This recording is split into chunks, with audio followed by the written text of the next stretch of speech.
Assalamualaikum warahmatullahi wabarakatuh. Selamat pagi, selamat siang, Bapak Ibu semuanya yang sedang menonton video ini. Perkenalkan, kami dari kelompok PBL komunitas yang kemarin sudah melaksanakan prevensi primer di RW-nya Bapak dan Ibu, yaitu di RW 06. Nah, sekarang kami melakukan prevensi yang kedua, yaitu terkait dengan prevensi sekunder.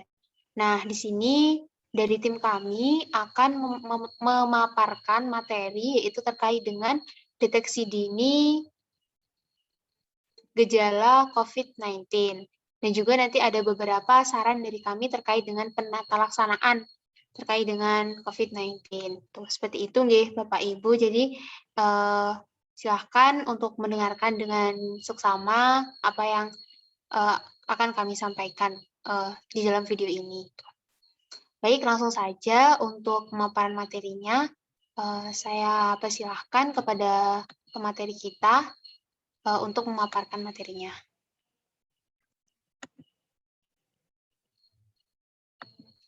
Baik, Assalamualaikum warahmatullahi wabarakatuh. Selamat pagi, Ibu Bapak. Kelompok kami akan memaparkan materi tentang deteksi dini tanda dan gejala COVID-19. Next.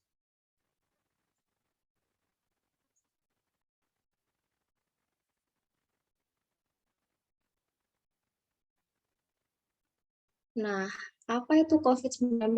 COVID-19 ini merupakan kepanjangan dari coronavirus disease 2019 yang berarti infeksi virus corona jenis baru ini telah ditemukan pertama kali di tahun 2019.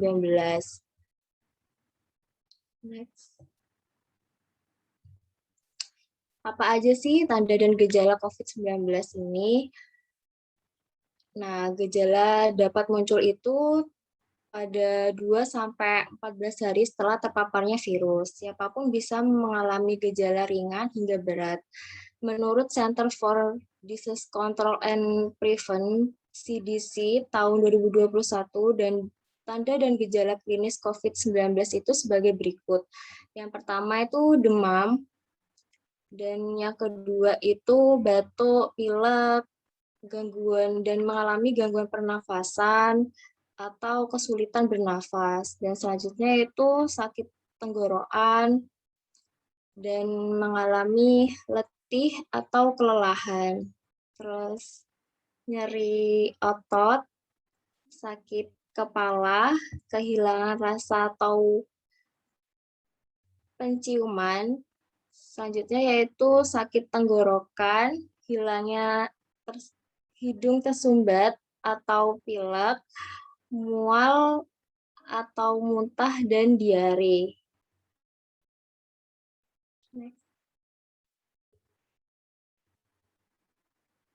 Center for Disease Control and Prevention (CDC) ini telah merilis sebuah temuan beberapa komorbiditas penyakit penyerta yang dapat meningkatkan resiko penyakit COVID-19 yang menjadi parah. Kondisi-kondisi berikut ini yaitu pertama kanker, kedua penyakit cerebrovaskuler, ketiga penyakit ginjal kronis, yang keempat yaitu PPOK atau penyakit paru obstruktif kronik. Yang terakhir yaitu diabetes mellitus atau kencing manis.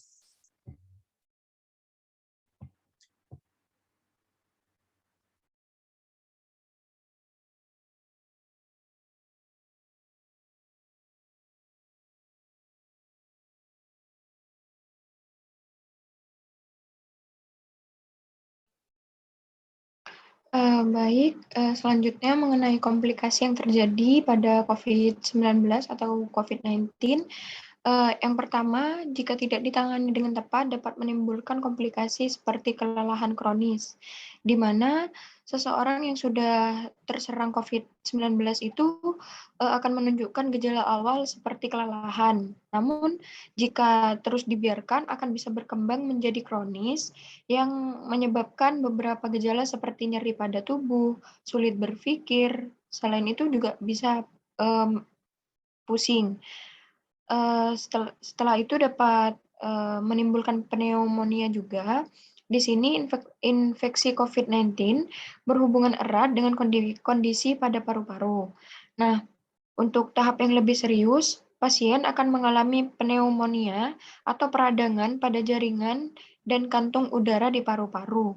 Kemudian, yang ketiga ada kegagalan fungsi organ. Di sini organ yang paling berpengaruh akibat COVID-19 selain paru-paru yaitu hati.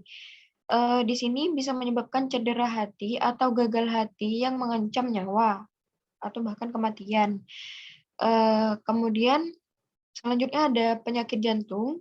Di sini selain gagal hati dan ginjal, komplikasi lainnya yang mungkin terjadi yaitu penyakit jantung. Di sini masih belum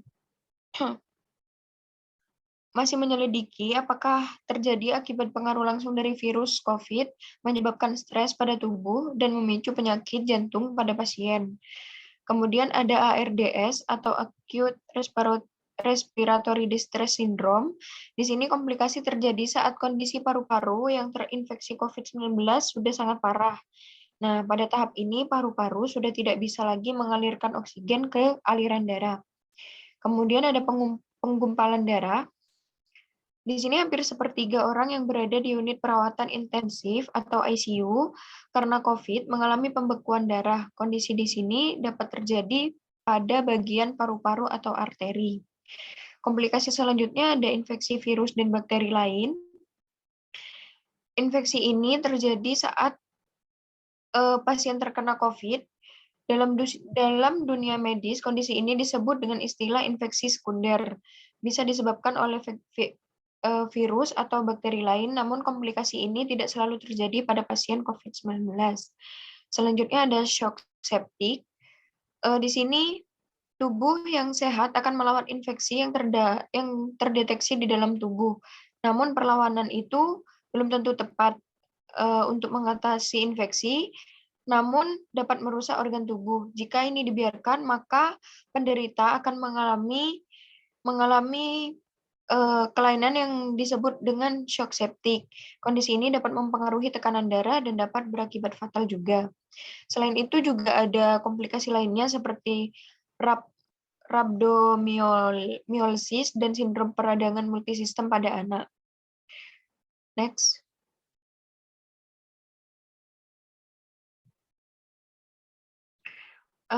Untuk selanjutnya, tes apa saja sih yang dilakukan untuk mengetahui jika kita tuh terkena COVID atau tidak? Yang pertama, kita dapat melakukan dengan tes PCR atau polymerase chain reaction, atau kita bisa menyebutnya dengan swab test. Nah, di sini pemeriksaan PCR ini yaitu pemeriksaan yang dilakukan untuk mendeteksi materi genetik virus yang ada di dalam tubuh. Nah, pemeriksaan ini dapat digunakan melalui hidung dan melalui tenggorokan. Alat yang digunakan menggunakan swab khusus yang digunakan pemeriksaan PCR kemudian dimasukkan ke dalam tabung khusus atau tabung penampung. Untuk tes yang kedua, kita sebut dengan rapid test antigen atau tes serologis. Di sini rapid test lebih berperan sebagai cara penyaringan awal terhadap kasus positif COVID-19. Nah, pemeriksaan serologis ini hanya bertujuan melihat ada atau tidaknya sistem kekebalan tubuh yang muncul sebagai respon terhadap masuknya virus.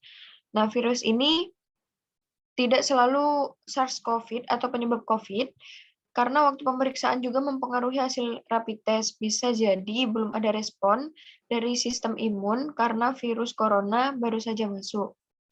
Nah, diperlukan tes berulang hingga swab test untuk menegakkan diagnosis.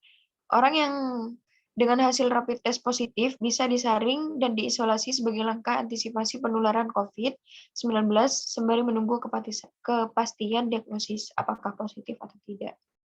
Oke, mungkin dilanjutkan oleh rekan saya.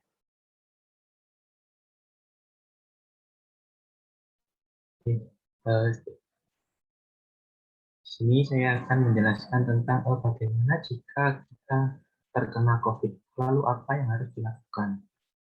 Jadi untuk yang pertama yaitu beberapa tahun atau beberapa bulan kemarin kita seringkali mendengar istilah isoman, isolasi mandiri. Isolasi mandiri dilakukan ketika seseorang tersebut terkena atau terinfeksi COVID-19 lalu melakukan isolasi mandiri di rumah untuk mengurangi penyebaran virus tersebut. Namun ada catatan isolasi mandiri itu dilakukan ketika bergejala ringan, jadi masih dianggap ringan ataupun tidak bergejala sama sekali.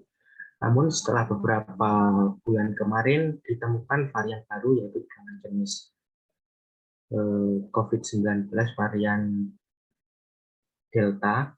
Nah, itu memiliki cenderung memiliki tanda gejala yang baru, yaitu tiba-tiba dapat menurunkan saturasi oksigen pada tubuh seseorang. Nah, dari Kemenkes selalu memberikan peraturan terbaru, yaitu isolasi terpusat atau isoter, yaitu dengan cara isolasi yang dipusatkan di suatu daerah, lalu diawasi ketat oleh tenaga kesehatan, seperti perawat, dokter, seperti itu. Lalu kenapa harus dilakukan isolasi terpusat jika tidak semua di rumah memadai dapat melakukan isolasi terpusat? Jadi untuk mengurangi gejala-gejala yang menuju keparahan, itu dapat dilakukan isolasi terpusat tersebut. Lalu banyak kasus yang tidak terpantau oleh tenaga kesehatan, sehingga seringkali kita jumpai akibat varian Delta ini dapat ditemui pasien-pasien meninggal akibat isolasi mandiri di rumah. Jadi sebaiknya dilakukan isolasi terpusat seperti itu. Next.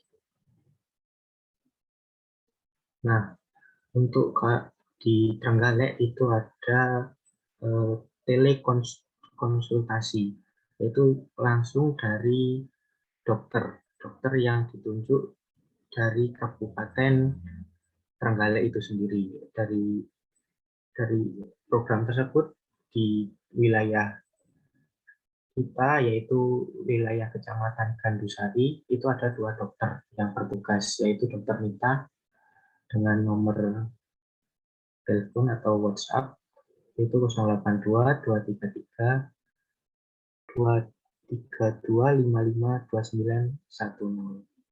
Lalu yang kedua ada Dokter Andini Putra Permadi dengan nomor 081 234 34827. Nah, apabila kita mengalami tanda gejala yang sudah disebutkan tadi, sebaiknya kita konsultasi pada dokter-dokter yang ada yang tertera sesuai wilayah yang kita berada.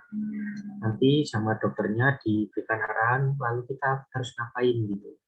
Apakah kita harus cek kesehatan terlebih dahulu ataupun langsung ke isolasi mandiri, nanti akan diarahkan oleh dokter konsultasi tersebut.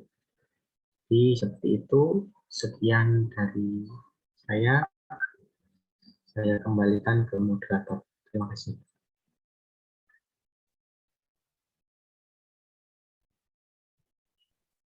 Baik, terima kasih atas pemaparan yang telah disampaikan oleh pemateri. Demikianlah apa yang telah kami sampaikan semuanya. Jadi mungkin nanti Bapak dan Ibu ada yang ingin ditanyakan, monggo bisa langsung ditanyakan melalui chat WA group ya. Jadi nanti kami akan merespon dengan baik pertanyaan apa, kemudian juga mungkin dari Bapak dan Ibu masih ada yang kurang paham gitu terkait dengan penjelasan kami pada hari ini, seperti itu.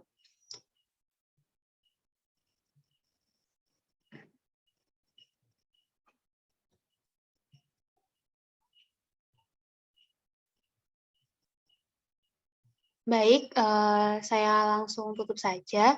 Terima kasih Bapak dan Ibu, Mas, Mbak semuanya di RW 06 ini yang telah mendengarkan dan melihat video kami. Semoga apa yang kami sampaikan dapat bermanfaat untuk kehidupan Bapak dan Ibu dalam menghadapi ini ya pandemi COVID-19 ini.